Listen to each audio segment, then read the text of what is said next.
Hi, I'm Danny Gasparini, and welcome to this segment of Penn Voice. I am joined today by Becky Cooper, who is the Executive Director of Friends for Youth, Inc., and also Joel Valencia, who is the Strategic Partnership person for Friends for Youth.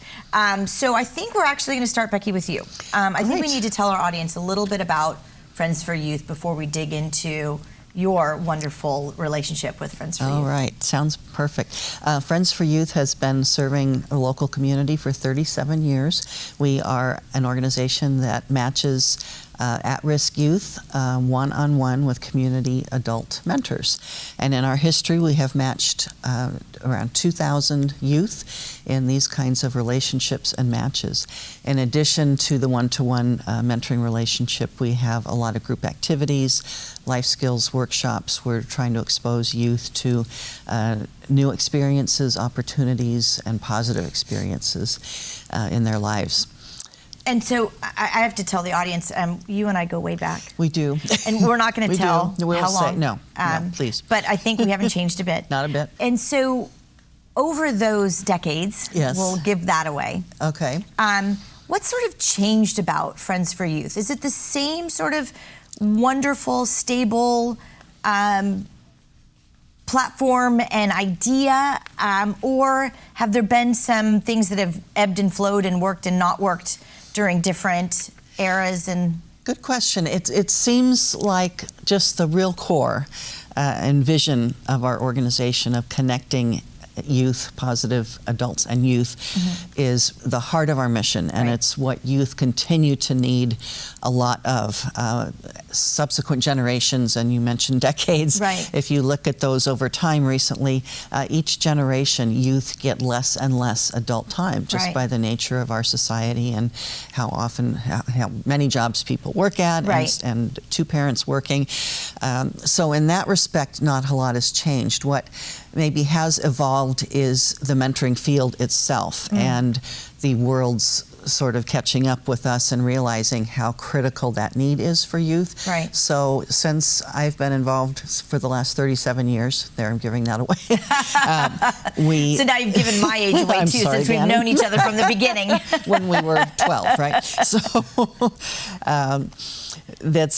people are recognizing how critical that is. So there is a whole field of mentoring. There's research around it. Friends for Youth has been a leader at the table with a lot of those movements and in putting best practices together, keeping kids safe who are in mentoring relationships. And so we're very proud of that. Well, and that's a great segue to you, Joel, because it sort of speaks to the complexity of education, environment, what we are today as a society, but yet sounds like from Becky's point of view, the partnership between a mentee, a student, and their mentor has really not changed. The need for having that guidance and that adult mentor, someone that you can look to, is just the same formula as it been. So tell us about your experience and how you got to Friends for Youth. Absolutely. And I agree. The need for it is still there. I think will always be there. You know, there's always going to be kids that could use a little extra guidance to get to where they want to be, academically, and then eventually in their careers. So that was the case for me back when I became a part of Friends for Youth in 1997. So I've been a part of Friends for Youth almost 20 years myself.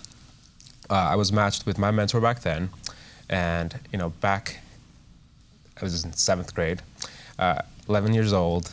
I didn't know what I was actually going to be a part of, but I did know that it was a great program. I had other friends who were a part of the program, and they're the ones that actually told me, come to, at that point there was a satellite program for Friends for Youth at Menlo Oaks, the middle school that I attended.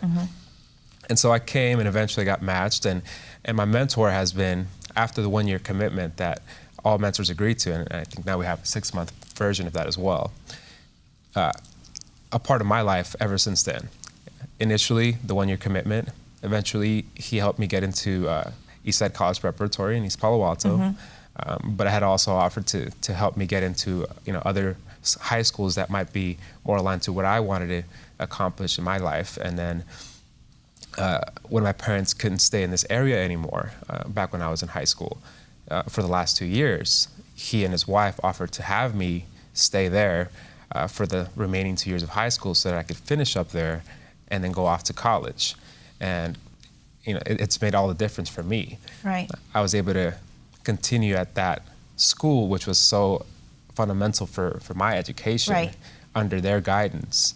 And this continued through college, and after college, I came back and still connected, and to this day, I remain very good friends with Richard and Janet. And essentially, they're part of my family at this point. Well, I imagine there's very similar stories to mentors always staying in connection. And now with social media and email, it's really easy for people to connect while you go off to college or go off to different careers. But I want to take it back to that first year for you. So you now are paired with this adult who knows probably very little about you, but knows that they want to make a difference in a young person's life. What changed for you? I mean, what was that difference? What was that thing that you got that was different for your life when you were 10? So I think the biggest thing is just believing that you can accomplish certain things. When you come from, you're first generation Latino in this country, which is what I am. And my parents are both from Southwest Mexico, from some of the poorest places. They have no idea.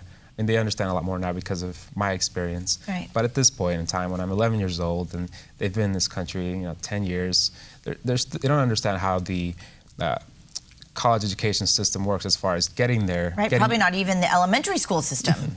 And getting your kids there. Right. How do you get your kids through high school so that they're positioned to go to the best college they can get into? Mm-hmm. This is something that you don't know when you just came here from a different country and from one of the poorest places in that country. Right. So, I get paired with my mentor who, college grad, engineer in the Bay Area.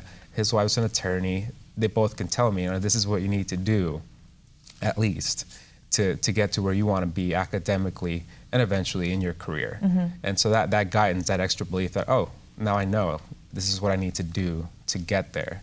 And, not only that, but having them guide me to the right people who would also help me get there. That's huge.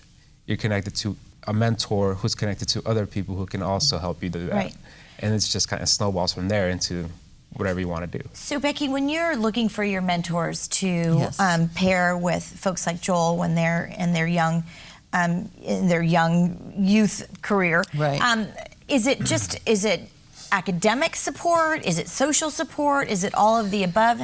What do you train your mentors to be? Good question. It's all of the above. We have a very holistic approach that includes all of those. We want our youth to succeed academically, I love that Joel mentioned the connections and networking that youth are exposed to be able to find what their interests are, what their niche is, what their talents, what sparks their passion in life. And so when we look for mentors, they are of all ages, very diverse, ethnically diverse with interests, and we match really as best we can based on those interests and compatibility for what we feel in terms of helping each individual child achieve what they are interested in. And so our mentors all look differently. They're 20 years old up to 70 years old. Right. We have couples and families who get involved, and all are welcome. It's people who've succeeded in life, found their way through life, and have a lot to give back. So Joel, I'm going to ask you the last question, and we just have about a minute left. Sure. So I know the need for the mentor and the mentee hasn't changed over the 37 years, right? We know that it works. We know the formula works, pairing an adult with a youth in their success. What else do we need to do to support Friends for Youth to make it a successful organization? So there's quite a bit that we, as a community, we can do to continue to support Friends for Youth. And, one of the things is that people that are tied into the organization that already know what's going on there and the great work that we do, continue to advocate. So that's what I'm doing. Okay. And lots of our friends are doing it. Tell what we're doing. Tell people. And unfortunately, we're out of time, so we're going to direct everyone to your website. Jump on it. Right. Absolutely. Make sure they learn a little bit more Reach out about. to me. Reach out to you, Joel. And I want to thank you both for being on this segment of Penn Voice. Thank you for and we'll having see us. all of you next time.